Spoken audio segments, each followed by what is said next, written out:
জনপ্রিয় তুর্কি অভিনেতা বুরাক অজভিদ আসছেন বাংলাদেশে। সারা জাগানোর তুর্কি সিরিজ সুলতান সুলেমান ও কুরুলুস উসমান টিভি সিরিজের উসমান চরিত্রে অভিনয় করে তুমুল জনপ্রিয়তা পেয়েছিলেন বুরাক। পুরো পৃথিবী জুড়েই ছড়িয়ে আছে তার অসংখ্য ভক্ত। বাংলাদেশেও তার ভক্তের সংখ্যা নেহায়েত কম নয়। সেই ভক্তদেরকে এবার সুসংবাদ দিলেন বুরাক।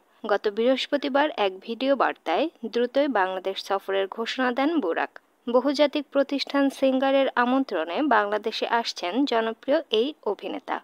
দীর্ঘ ১৯ বছর পর আবারও মেরিল প্রথম আলো পুরস্কার অনুষ্ঠানটি উপস্থাপনা করবেন বাংলাদেশের নাম্বার ১ উপস্থাপক হানিফ সংকেত। সর্বশেষ ২০০৫ সালে এই পুরস্কারের অনুষ্ঠান উপস্থাপনা করেছেন হানিফ সংকেত।